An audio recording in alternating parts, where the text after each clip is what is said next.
নমস্কাৰ, আপোনালোকে চাবলৈ আৰম্ভ কৰিছে লোকেল 18। লোকেল 18ৰ দৰ্শকক এজন বিশেষ ব্যক্তি দেখাব বিচাৰিছে, যিজন ব্যক্তি অসমৰ এখন পৰিচিত মুখ, চিৰপৰিচিত মুখ। এয়া হৈছে ডিব্ৰুগড়ৰ বিধায়ক প্ৰশান্ত ফুকন ডাঙৰীয়া। মই আপোনাক লোকেল 18লৈ স্বাগতম জনাইছোঁ।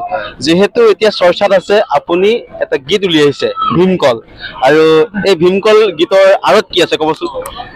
এই গীতটো আচলতে মোৰ নহয়, এই গীতটো আচলতে স্বৰ্গীয় মুনীন দত্ত ডাঙৰীয়া, তেখেত প্ৰয়াত। তেখেত মোৰ ভাতৃবন্ধু আছিল আৰু তেখেতৰ লগত থাকি তেখেতে পেৰডি গীতৰ সম্ৰাট আছিল।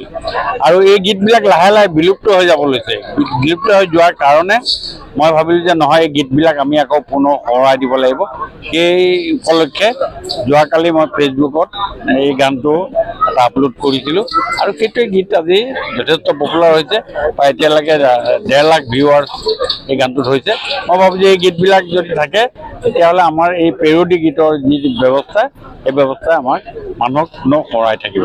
প্ৰশান্ত ফুকনে এইবাৰ যিহেতু দেখিছোঁ সংগীতৰ লগত জড়িত, সংগীতৰ জগত বা বোলছবি জগতত পদাৰ্পণ কৰিব বিচাৰিছে নেকি? অভিষেক ঘটাব নেকি এইবাৰ? তেনেকুৱা কথা নহয়। সংগীতৰ লগত, সংগীত চবেই ভাল পায়, ময়ো ভাল পাওঁ। সংগীতৰ লগত অলপমান এটা জড়িত হৈ থাকোঁ, আৰু নিজেও ব্যক্তিগতভাৱে মই চৰ্চা কৰোঁ। আৰু এতিয়া MLA হোৱাৰ পাছত ইয়াৰ চৰ্চাটো কিছু কমি গৈছিলে, কিন্তু এতিয়া লাহে লাহে আকৌ পুনৰ সংগীতৰ কথাটো চিন্তা চৰ্চা কৰিছোঁ। যিমানখিনি পৰা যায় বাদ্যযন্ত্ৰৰ সৈতে সংগীত ৰাখি এইখিনি কৰাৰ এটা চিন্তা কৰিছোঁ। সংগীত সকলোৱে ভাল পায়, সকলোৱে সংগীত শুনাৰ বা সংগীত পৰিৱেশন কৰাৰ নিজে নিজে সকলোৱে চিন্তা চৰ্চা কৰে এই সংগীতৰ কাৰণে। সেইকাৰণেই আজি এই ব্যৱস্থা কৰিছোঁ।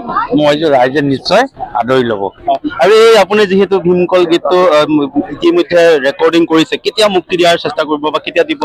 না, চাওক, এইটো অলৰেডি মুক্তি হৈ গৈছে। আমি আপোনাৰ কণ্ঠত কেতিয়া মুক্তি হ'ব? মোৰ কণ্ঠতেই মই যোৱাকালি যিটো কৰিছোঁ, মোৰ কণ্ঠতে কৰিছোঁ।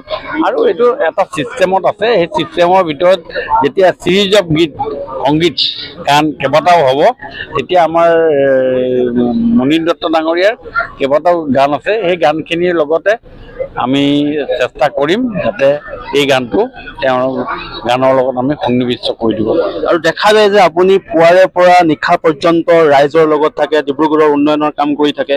এতিয়া দেখিছোঁ সংগীতৰ লগত ব্যস্ত, সময় কেনেদৰে উলিয়াইছে? তাতে ধৰোঁতে খৰ মাৰি, অসমীয়াত কথা এটা আছে, ধৰোঁতে খৰ মাৰি এইখিনি কাম কৰিব লাগিব। এইখিনি কাম কৰাৰ এটা প্ৰয়াস কৰিছোঁ। আৰু মই ভাবোঁ যে এই কামেৰে সংগীত চৰ্চা কৰিবলৈ আপোনাক জেগা নালাগে, স্থান নালাগে।